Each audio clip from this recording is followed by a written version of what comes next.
A Republican candidate for the state house won his battle to remain on the ballot for the March primary. The state board of elections ruled today in favor of Joseph Gibson. His own party challenged whether he was qualified to run and raised concerns about what they say are his neo-Nazi beliefs.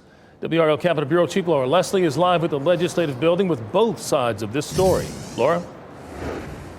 Gerald, you know, it's up to the voters of Rockingham County now to decide whether white supremacist podcasts and social media posts are enough to keep a candidate out of office. The Republican Party used the only tool it had to try to get him off the ballot. That was a challenge to his candidacy, but the State Board of Elections ruled unanimously today that he is eligible to run.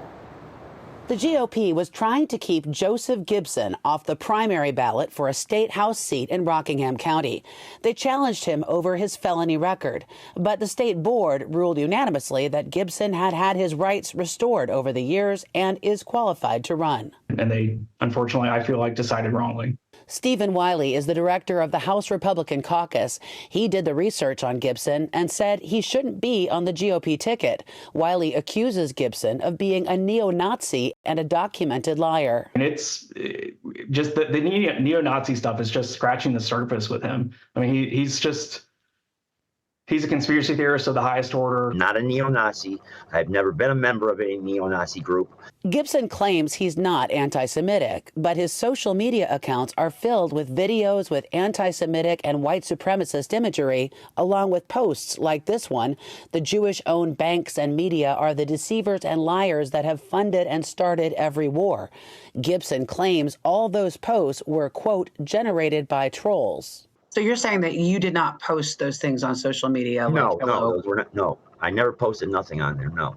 He says the GOP challenged him because he's against casino expansion, which is strongly supported by Senate Leader Phil Berger, also of Rockingham County. The residents feel very strongly against this building of a casino. I do too. And I believe there's a lot of money tied up in this project. And we know when it comes to money, people will do anything. It has nothing to do with casinos. It has everything to do with about holding, our party accountable when we have people like this that show up on the ballot.